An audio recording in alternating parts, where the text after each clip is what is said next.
નમસ્તે વિદ્યાર્થી મિત્રો, એક્સેલન્ટ એજ્યુકેશન ચેનલ પર આપનું સ્વાગત છે।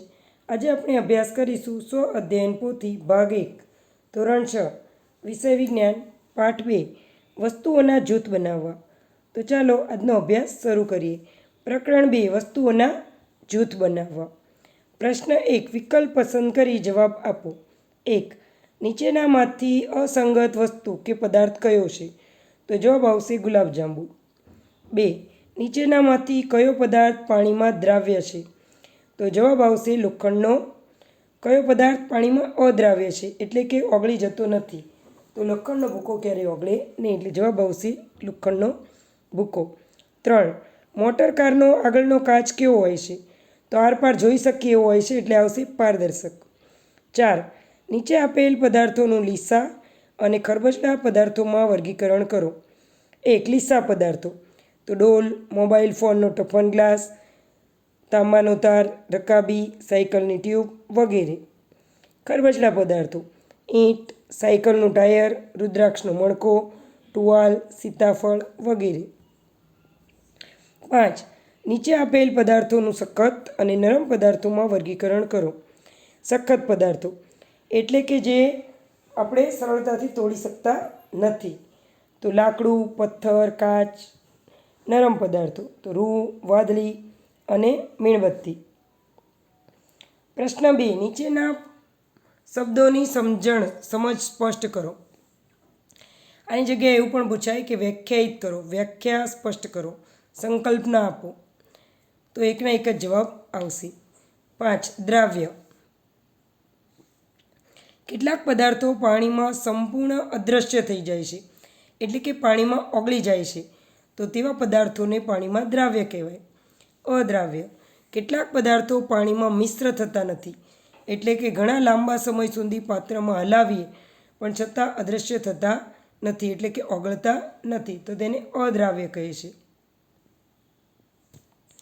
પારભાસક જે પદાર્થોની આસપાસ વસ્તુઓને જોઈ શકાય પણ સ્પષ્ટ નહીં, એટલે કે ઝાંખું દેખાય, તો તેને પારભાસક પદાર્થ કહેવાય છે। 3 વૈજ્ઞાનિક સમજૂતી આપો। 8 વેપારીઓ વેચાણ ટેબલ પર ચોકલેટો રાખવા માટે સ્ટીલની બરણી કરતાં કાચની બરણી વધારે વાપરે છે, તે ઘટના સમજાવો। તો કારણ કે સામાન્ય રીતે વેપારીઓ તેમની દુકાનોમાં રાખેલી વસ્તુઓને બરણી ખોલ્યા વગર જ જોઈ શકે, તેથી તે સમયનો બચાવ થાય અને સામેવાળી વ્યક્તિ પણ જોઈ અને આકર્ષાઈ શકે, એટલે કે જોતા વેત જ તેને ખ્યાલ આવી જાય કે મારે આ વસ્તુ લેવાની છે, તેથી જે બરણીઓ છે એ પારદર્શક રાખવામાં આવે છે, એટલે કે કાચની રાખે છે। 9 સંપૂર્ણ પારદર્શક પદાર્થ તરીકે ફક્ત હવા અને તેમાં રહેલા વાયુઓને ગણી શકાય। આ વિધાન સમજાવો। કારણ કે હવા જુદા જુદા વાયુઓનું મિશ્રણ છે। હવા પારદર્શક હોવાથી આપણે કોઈ પણ વસ્તુને જોઈ શકીએ છીએ। હવામાં oxygen, hydrogen, carbon dioxide, nitrogen વગેરે જેવા વાયુ હોવા છતાં આપણે તેને જોઈ શકીએ છીએ, માટે તે સંપૂર્ણ પારદર્શક પદાર્થ તરીકે ફક્ત હવા અને તેમાં રહેલા વાયુઓ ગણી શકાય। 4 માંગ્યા મુજબ જવાબ આપો। 10 તમારી આસપાસ જોવા મળતા કોઈ પણ બે પદાર્થના નામ લખી 4 ગુણધર્મો લખો। તો પદાર્થ લઈએ પાણી, તો પાણીના ગુણધર્મો, તો પાણી જે છે રંગહીન છે, એટલે કે તેને રંગ નથી હોતો। સુગંધહીન છે, એટલે કે વાસ નથી આવતી। સ્વાદહીન છે, એટલે કે ગળું, મીઠું, ખારું એવો સ્વાદ નથી હોતો। આરપાર જોઈ શકાય, એટલે પારદર્શક છે। પાણીનું વિશિષ્ટ ગુરુત્વ 1 હોય છે। પાણીનું તાપમાન જે છે 4°C તાપમાને 1 ગ્રામ પ્રતિ સેન્ટીમીટર ક્યુબ હોય છે। તેના પછી 2 હવા, તે વાયુ સ્વરૂપે હોય છે, તેને ગંધ નથી, વાસ નથી, રંગ નથી, પારદર્શક છે। હવામાં ઓક્સિજન, નાઇટ્રોજન, કાર્બન ડાયોક્સાઇડ અને અન્ય વાયુઓનું મિશ્રણ હોય છે। 11 તફાવત આપો। પારદર્શક અને અપારદર્શક પદાર્થ। પહેલાં પારદર્શક લઈ લઈએ, તો આ પદાર્થોમાંથી પ્રકાશ આરપાર સરળતાથી પસાર થઈ શકે, ઉદાહરણ તરીકે પાણી, હવા, કાચ।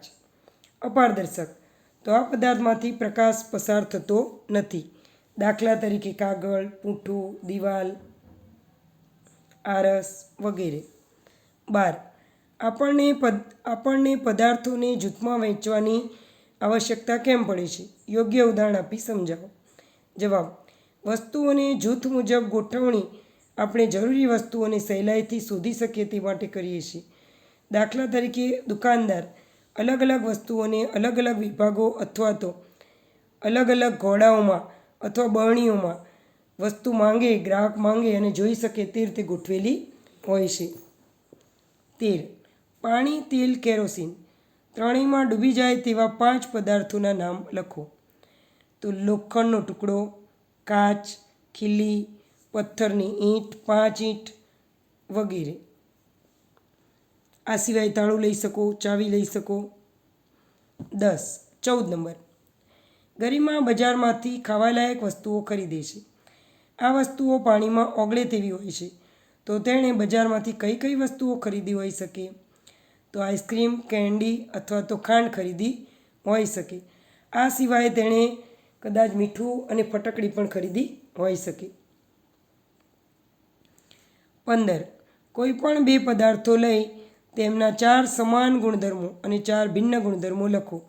પદાર્થ 1 ખાંડ, પદાર્થ 2 ચોકનો ભૂક્કો.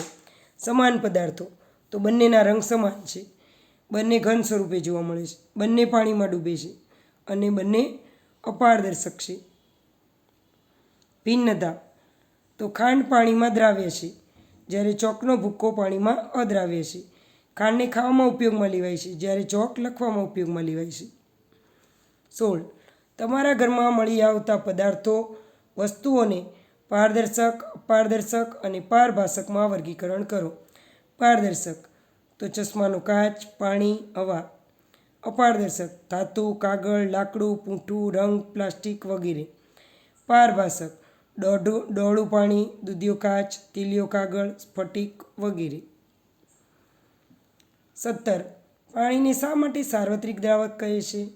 જવાબ: કારણ કે તે વિવિધ પ્રકારના પદાર્થોને દ્રાવિત કરે છે. પાણી ઘણા બધા પદાર્થોને પોતાનામાં જ દ્રાવ્ય કરતું હોવાથી તેને સાર્વત્રિક દ્રાવક કહે છે. એટલે કે તે મોટા ભાગના દ્રાવણ સાથે ઓગળી જાય છે. 18. તમે કેવી રીતે કહી શકો કે ખાંડ, મીઠું જેવા ઘન પદાર્થો પાણીમાં દ્રાવ્ય છે, જ્યારે લોખંડનો વેર, રેતી જેવા ઘન પદાર્થો પાણીમાં અદ્રાવ્ય છે? તો જવાબ: જ્યારે ખાંડ, મીઠું જેવા પદાર્થોને પાણીમાં નાખીએ તો તે સંપૂર્ણપણે ઓગળી જાય છે અને અદૃશ્ય થઈ જાય છે. તેથી કહી શકીએ કે મીઠું, ખાંડ વગેરે જે પદાર્થો છે તે દ્રાવ્ય છે, જ્યારે લોખંડનો વેર, રેતી વગેરે જેવા પદાર્થોને પાણીમાં નાખીએ તો તે ઓગળતા નથી કે અદૃશ્ય પણ થતા નથી, તેથી તે પાણીમાં અદ્રાવ્ય છે તેમ કહી શકાય.